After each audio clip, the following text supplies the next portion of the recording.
Bonjour à tous et bienvenue dans ce deuxième épisode de Futur plus humain, le podcast de KPMG. Je suis Jérôme Colombin et à mes côtés, celle qui est à l'origine de ce podcast, Alban Liger-Belair. Bonjour. Bonjour. Directrice de l'innovation de KPMG. Vous allez rester avec nous, évidemment, pendant toute la durée de cet épisode pour recevoir notre invité du jour, Jean-Louis Constanza, que je suis ravi d'accueillir. Bonjour Jean-Louis. Bonjour. Jean-Louis, cofondateur et directeur de l'entreprise Vandercraft, société pionnière dans le domaine de la robotique médicale. Et vous allez nous expliquer exactement de quoi il s'agit tout à l'heure. Et puis nous aurons le plaisir d'accueillir à la fin de cet épisode François-Xavier Leroux, associé et Digital Customer de KPMG France. Alban, pour commencer, cet épisode est placé comme le premier sous le signe de la sortie du book de tendance 2025 de KPMG. Et donc, il est placé sous le signe de l'intelligence amie. C'est ainsi que c'est ce thème que vous développez dans ce book consacré à l'économie de l'intelligence. Alors, de quoi parle-t-on exactement ? Économie de l'intelligence, oui, et intelligence amie. Éclairez un peu notre lanterne, s'il vous plaît. Alors, oui, le book de tendance 2025, le thème, c'est l'économie de l'intelligence. Et on a voulu vraiment aller explorer quelles étaient les nouvelles formes de valeurs qui émergeaient autour de cette hybridation des intelligences humaines, technologiques, voire même collectives. On voit bien qu'on est à une bascule technologique qui remet en cause l'ordre établi, qui remet en cause certaines vérités qu'on pouvait avoir jusqu'à aujourd'hui. On voit qu'il y a des innovations, des solutions qui apparaissent sur le marché de manière quasi quotidienne. Et ces innovations sont évidemment majeures, de grande ampleur pour la plupart. Et elles ouvrent un champ des possibles incroyable pour les entreprises, pour la société et pour l'individu. Mais elles génèrent aussi des inquiétudes légitimes. Elles génèrent aussi donc un certain nombre de questionnements. Et c'est un peu tout ça qu'on a voulu aller explorer. Et on a pris le parti de volontairement aller regarder quelles étaient les solutions qui étaient déjà à l'œuvre, qui permettaient d'aller vers la construction d'un futur, on l'a appelé futur plus humain. Donc comment est-ce que finalement cet humain augmenté ou cette intelligence artificielle ou cette technologie au service de l'humain pouvait permettre d'apporter quelque chose de positif. Donc c'est vraiment un parti pris. Il y a dans ce book 6 tendances. Je ne vais pas vous les lister là, je vous invite à le télécharger. En revanche, effectivement, la tendance du jour, celle qu'on va explorer aujourd'hui avec notamment Jean-Louis Constanza, c'est l'intelligence amie.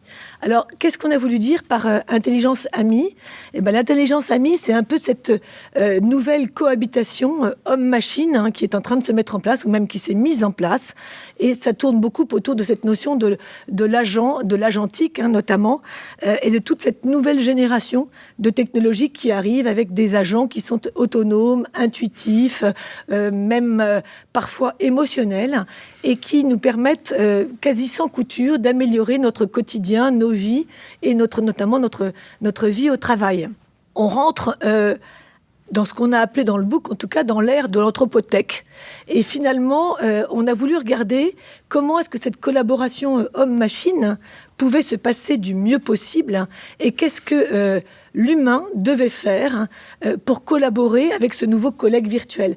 Comment est-ce que finalement on va l'entraîner ? Comment est-ce qu'on va le manager ? Comment est-ce que on va l'amener finalement à faire les tâches qu'on a envie qu'il réalise ? Et comment est-ce qu'on va potentiellement essayer de garder la main de façon à ce que cette collaboration se fasse pour justement aller vers des futurs plus humains. Il y a 3 exemples que je voulais vous partager, qui sont 2 d'entre eux, en tout cas issus du book. Le premier, c'est DevAgent.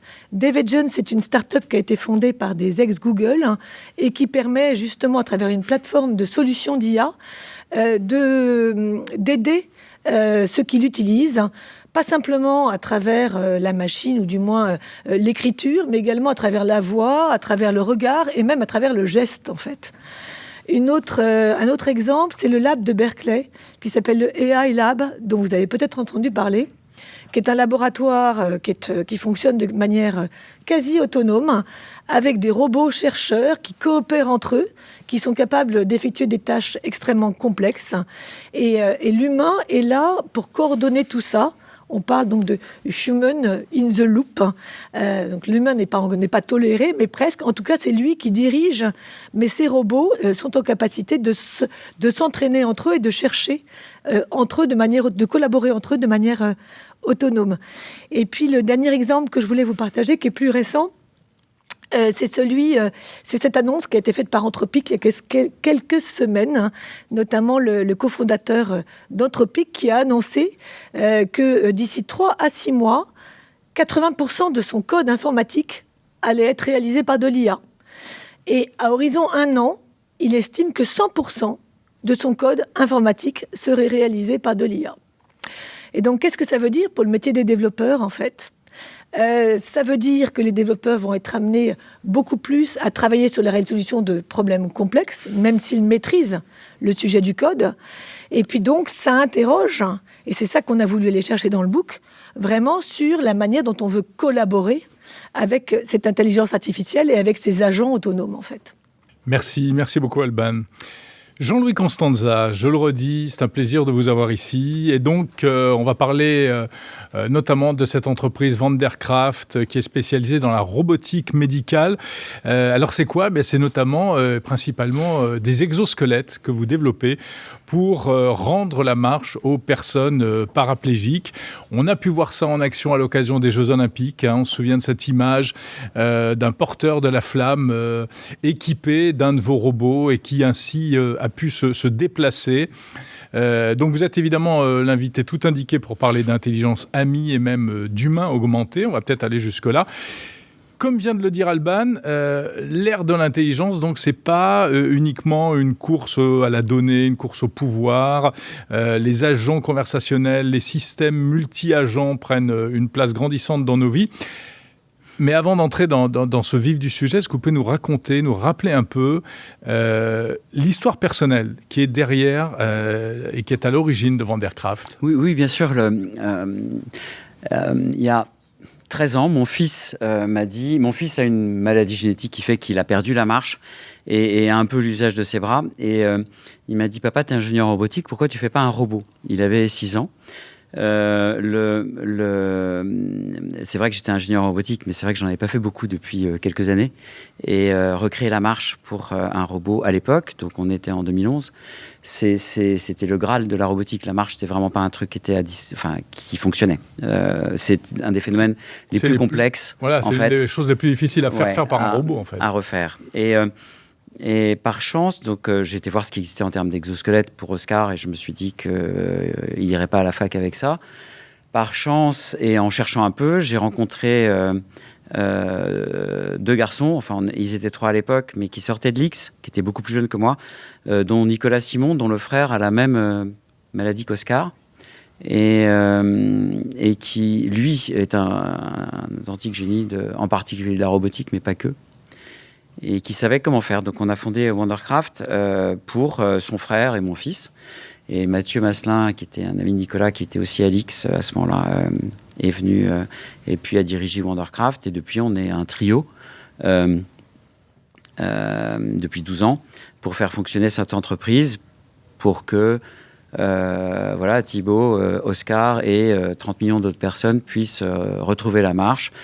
Et plus que la marche, une meilleure santé, parce que quand on est en fauteuil roulant toute la journée, en fait, le corps se dégrade extrêmement vite et fort, et remarcher permet de contrebalancer les atteintes au système cardiovasculaire, cutané, digestif, etc., qui sont le lot des gens en fauteuil.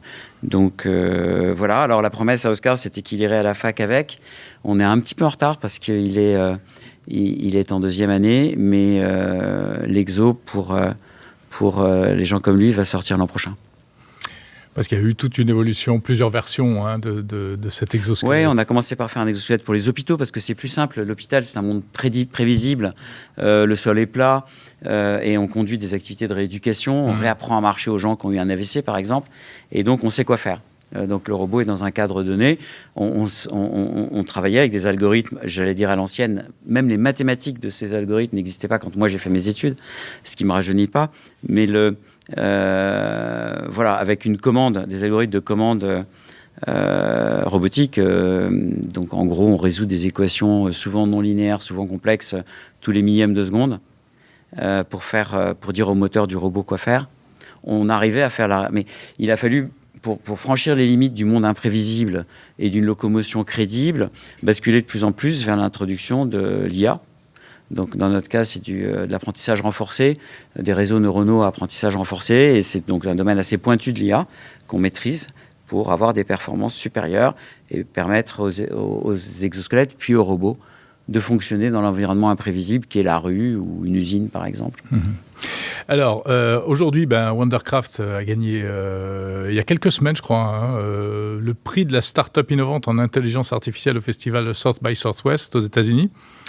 Et puis, vous avez été mis à l'honneur à plusieurs occasions, mais récemment au sommet de l'IA à Paris, où on a pu voir une démonstration de votre exosquelette. C'est Oscar lui-même qui faisait la démo devant le président de la République, c'est ça ? Oui, c'était un bon moment. C'était un bon moment. On a beaucoup parlé avec... alors beaucoup, ça a duré quelques minutes, mais avant cet événement, avec le président de l'IA robotique, en distinction des modèles générateurs de langage, des LLM, comme Mistral, par exemple. Alors, c'est la même branche de technologie, mais c'est différent entre faire bouger un robot et créer du texte et des images, ce que font les LLM. Et comprendre un contexte aussi. Bien sûr. Mais les deux sont complémentaires. Dans un robot, demain ou aujourd'hui, d'ailleurs, chez nous, on trouve les deux. C'est-à-dire, le LLM permet de comprendre le contexte et de planifier une action dans un cadre qu'on lui a donné. Et l'IA robotique permet d'exécuter les mouvements de la façon la plus fluide possible, la plus rapide, etc. Et ces deux branches légèrement différentes de ce qu'on appelle l'IA, oui. Et je crois qu'on parle beaucoup des LLM. Quand on parle d'IA aujourd'hui, on parle beaucoup des LLM. Mais 60% des emplois dans le monde ont besoin d'un mouvement physique, si vous voulez. Donc, c'est l'IA robotique qui est en train de devenir pas plus importante ou moins importante, mais de faire arriver les robots, si vous voulez. Alors, on reviendra peut-être tout à l'heure sur l'aspect purement technologique. Question sur la dimension un peu plus économique. Quel est, selon vous, le secret d'une réussite à la française comme Wondercraft dans un marché où l'innovation, bien, il faut le dire, est plutôt dominée généralement par les États-Unis ou la Chine ? Pour moi, il y a plein de raisons et beaucoup de gens ont écrit des choses sur ce sujet. Pourquoi est-ce qu'on n'a pas Google en France ? À l'époque, on disait ça. Pour moi, une des raisons, c'est qu'on est petit et qu'on voit petit. On est petit, c'est-à-dire que Mistral, par exemple, c'est fantastique. Wondercraft, c'est fantastique parce que c'est des entreprises qui sont capables d'être leaders sur un marché de haut niveau. C'est-à-dire, le marché de haut niveau, c'est pas les vis ou les roues des voitures, c'est les voitures. Le marché de haut niveau, c'est pas un composant de l'IA ou un composant de la puissance de calcul qui fait tourner un LLM comme ChatGPT ou Mistral. C'est le LLM. Donc, voir grand, ou de faire des robots et non pas de faire un morceau des robots. Et nous, on a souvent tendance à voir petit en disant « Oh bah oui, mais on est trop petit, de toute façon, on est français, donc visons petit ». Et si on ne vise pas grand, on ne fera jamais des grandes choses qui elles-mêmes entraînent des écosystèmes derrière elles. Et ça nous manquait. Mistral, c'est le contre-exemple. Wondercraft, j'espère que c'est aussi le contre-exemple. Et pourquoi c'est comme ça ? Je pense qu'il y a plusieurs raisons. D'abord, c'est culturel. Mais c'est très simple, c'est que là où aux États-Unis, pour avoir Anthropic ou ChatGPT ou Figure aux États-Unis. Les robots. Les robots qui viennent se valoriser 40 milliards alors qu'ils n'ont pas encore vendu de robots, si vous voulez. Pour en avoir un, il a fallu en avoir 10 candidats. Il a fallu donc avoir 100 startups de haut niveau, donc 1000 personnes qui entreprennent pour arriver à la fin à avoir un Figure. Et ça veut dire qu'il y a eu beaucoup d'investissements répartis sur beaucoup d'entreprises et qu'au dernier stade, les investisseurs, les capital risques, ont dit, voilà, on va mettre 1 milliard sur chacun des 10.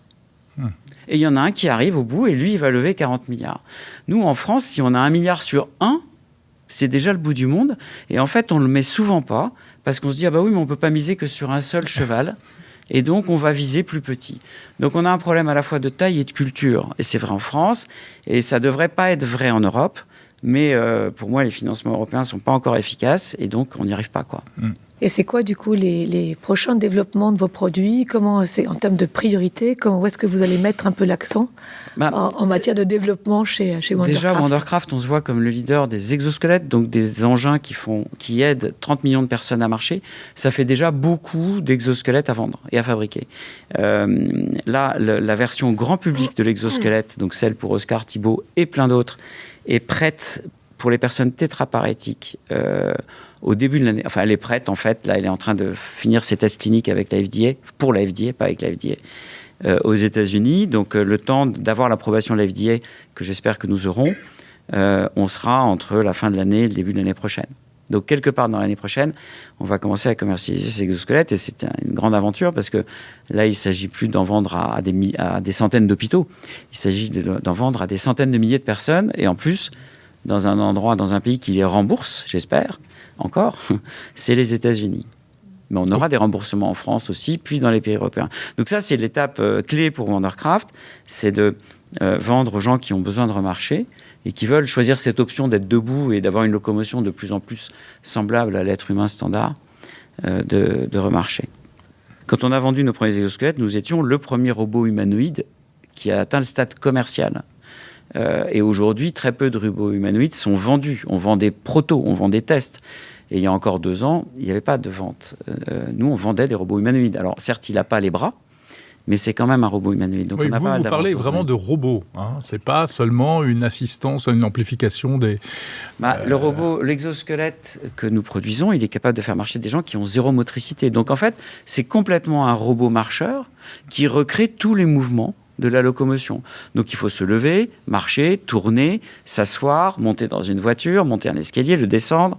On ne court pas encore. On monte des escaliers en labo et ça sera dans une prochaine version de l'exosquelette.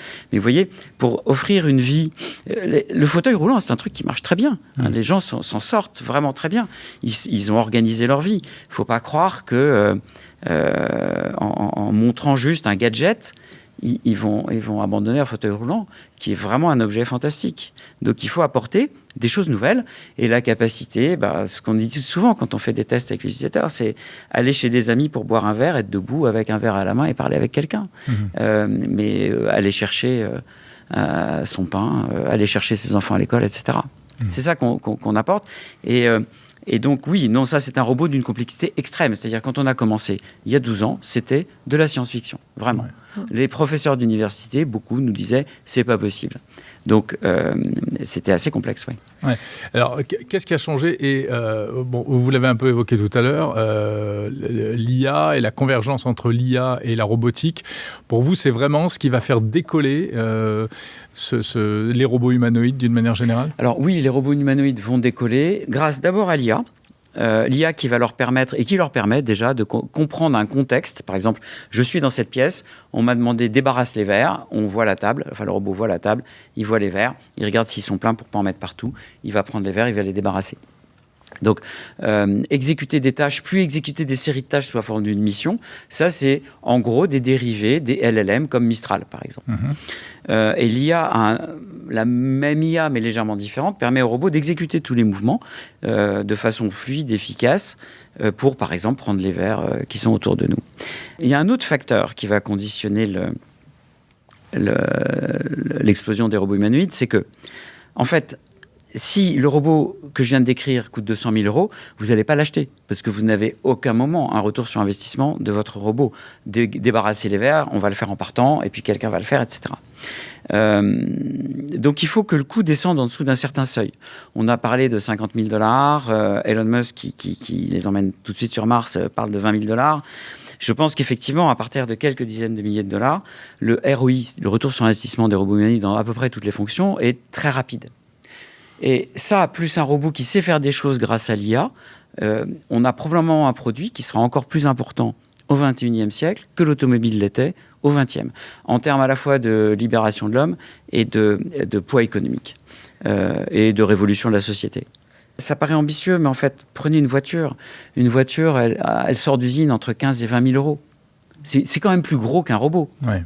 Okay, il y a des gros moteurs, il y a de l'électronique, il y a énormément de sécurité.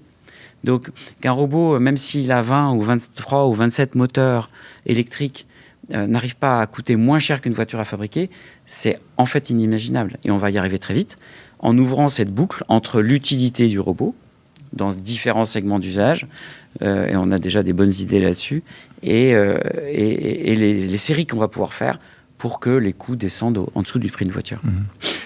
Jean-Luc Constanza, en développant ces exosquelettes, ces robots qui viennent au plus près du corps humain, etc., finalement, vous mettez un pas dans une forme d'innovation technologique qui peut transformer l'homme, ou en tout cas certaines personnes.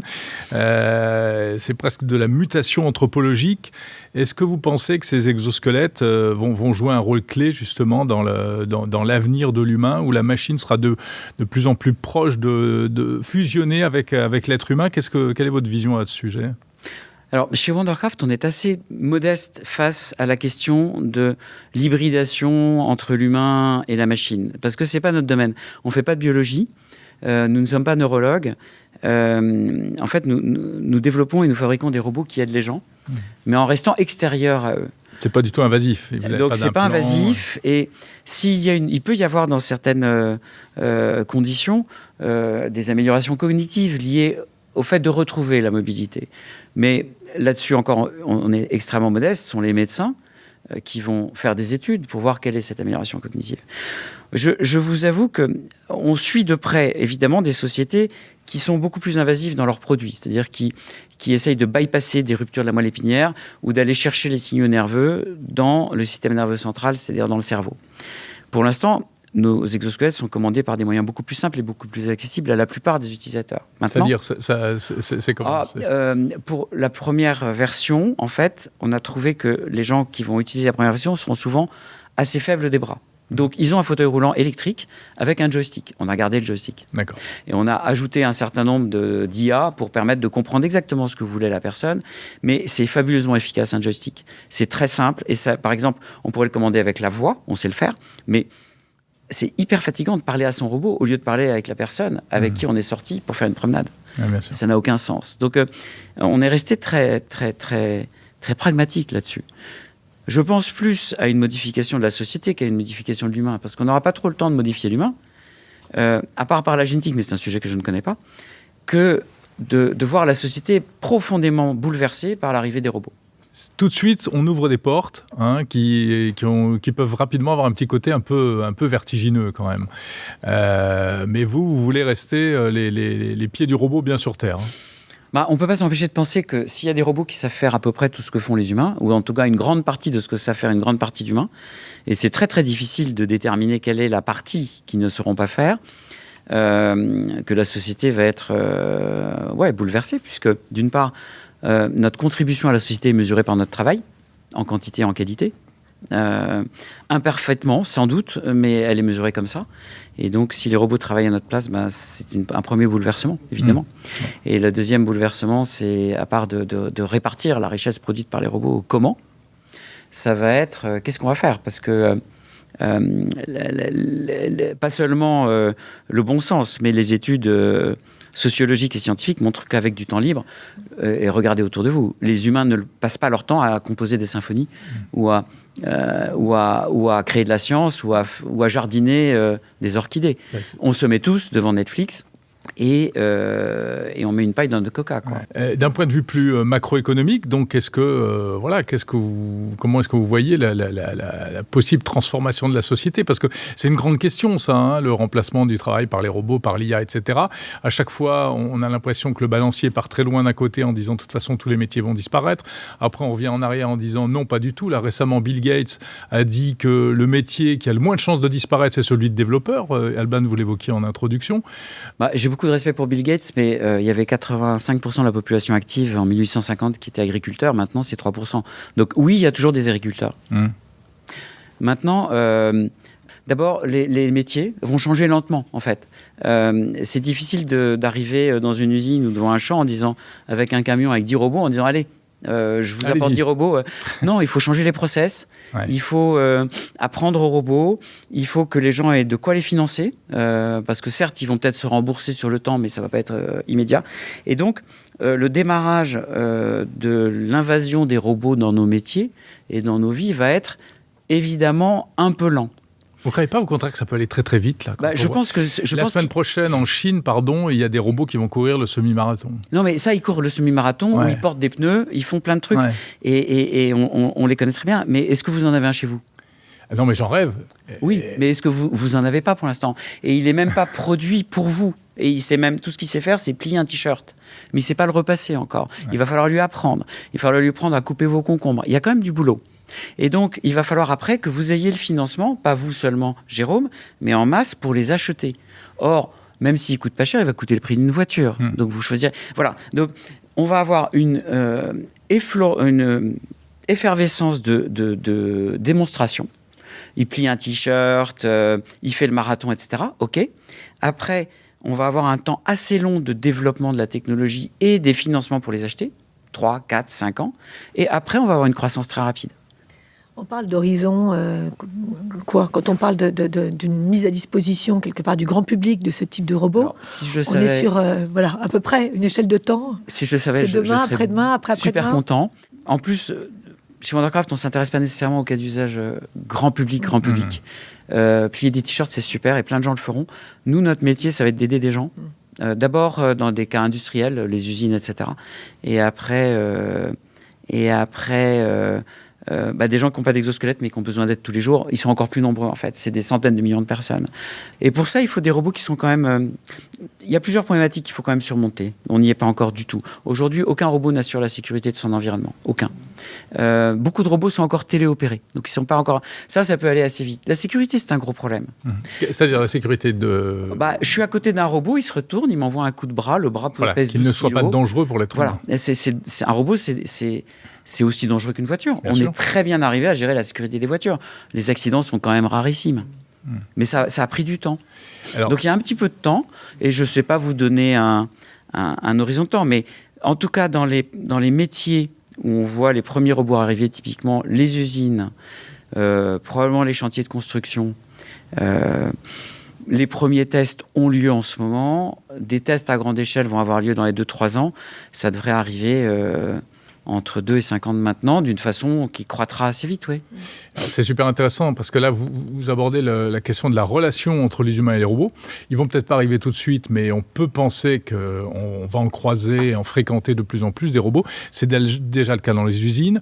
Et donc, cette collaboration avec ces robots particuliers qu'on appelle les cobots, les cobots, les robots collaboratifs, qui, eux, sont censés quand même pouvoir s'arrêter s'il y a un humain dans leur mouvement, etc.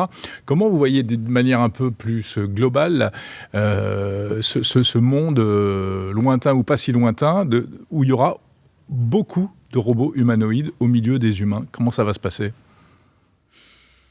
C'est avant tout une question, avant d'être une question sécuritaire et sociale, sociologique, c'est une question vraiment technique. C'est comment est-ce qu'on empêche, comment est-ce que le robot distingue bien son environnement? Et avec la voiture autonome, on a vu que c'était pas si simple, hein.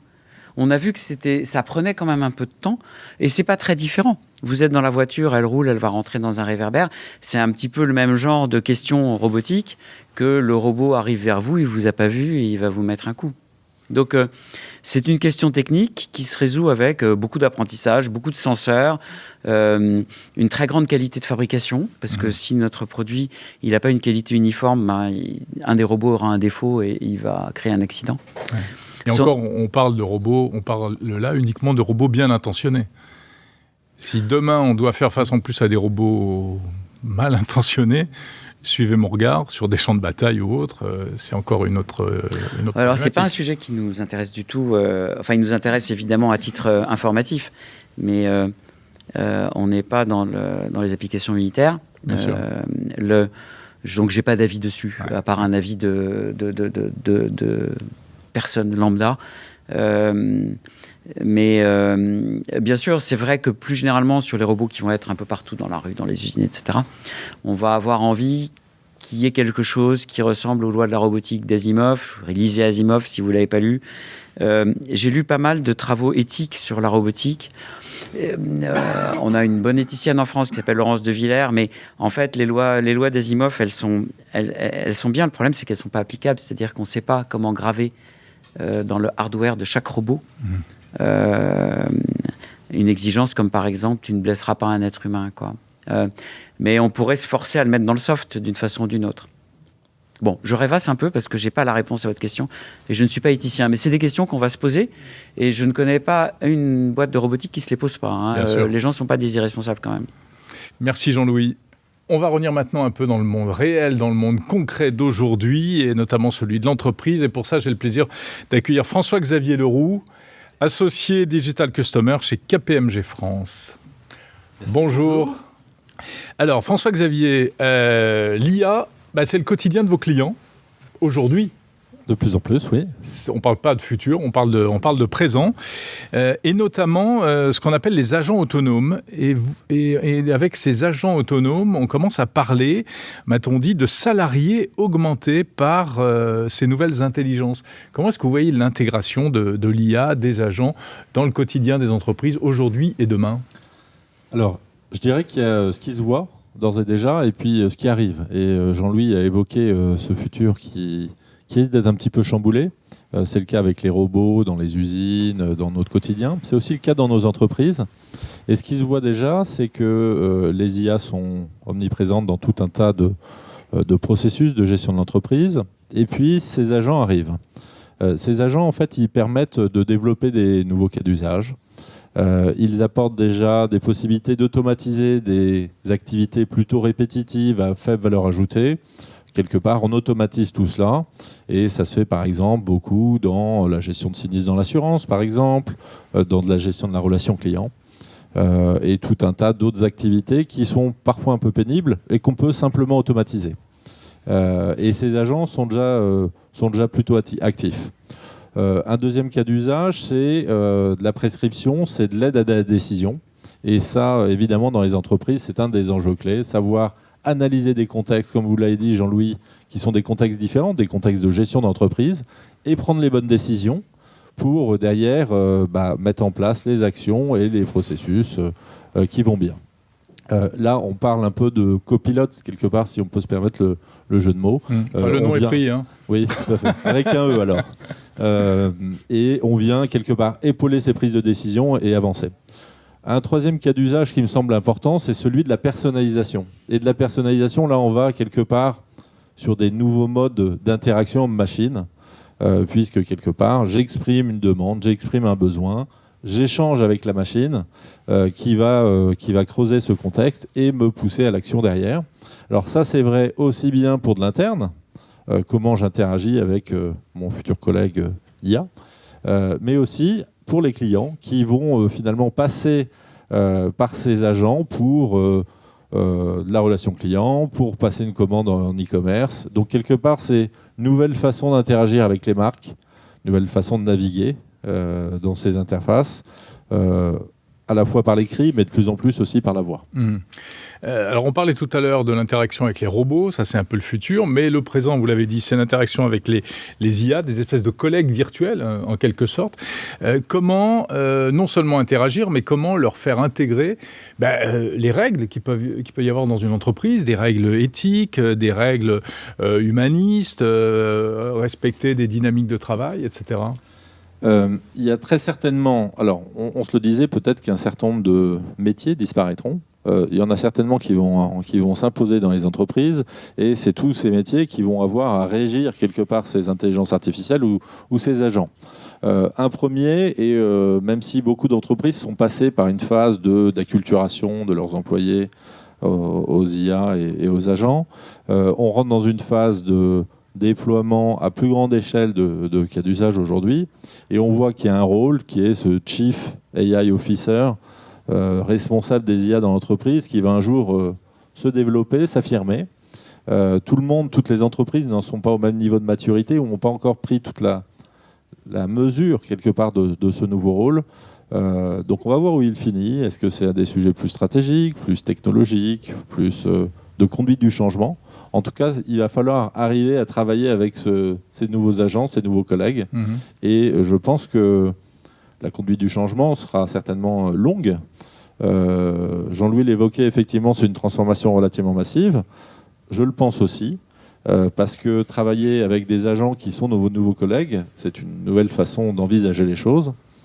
Et il y a même des études qui sont parues, j'ai oublié le nom, Bruce Kogut, je crois, un professeur américain qui a mené une étude un peu plus comportementale pour évaluer comment nous, humains, salariés, employés, réagissions avec l'arrivée de ces agents qui viennent nous côtoyer et prendre une partie de notre travail.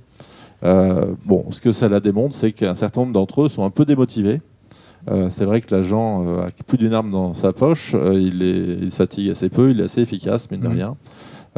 Donc il faut repenser finalement cette collaboration et la conduite du changement, où cette transformation risque de prendre un petit peu de temps. Évidemment, on n'aime pas avoir des collègues qui se fatiguent moins vite que nous, quoi. En tout cas, dernière question, François-Xavier, puis on revient, n'est-ce pas, Alban, à ce qu'on évoquait au début, c'est-à-dire la thématique de l'intelligence amie.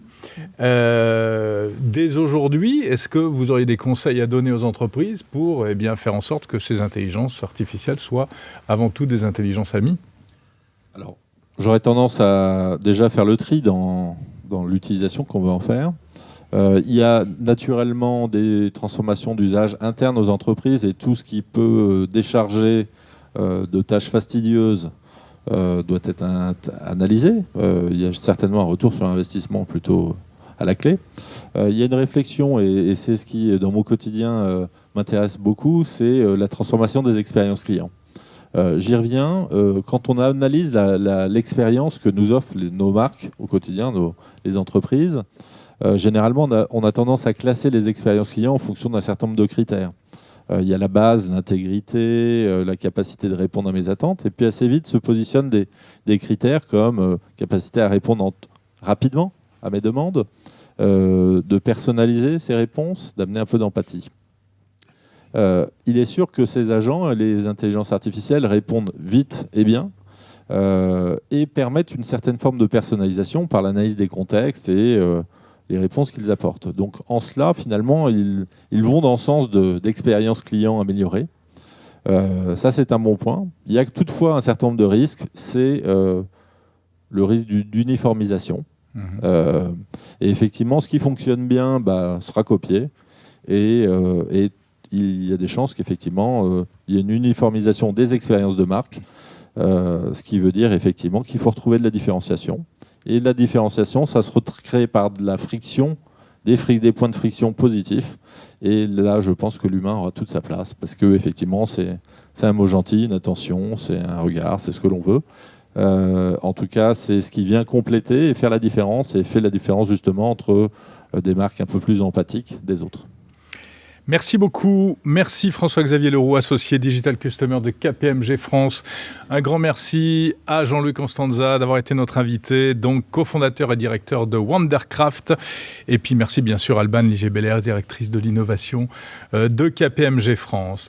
Voilà, vous pouvez retrouver ce podcast ainsi que les autres épisodes sur toutes les plateformes de podcast ainsi que en vidéo, donc sur la chaîne YouTube de KPMG. Merci de nous avoir suivis.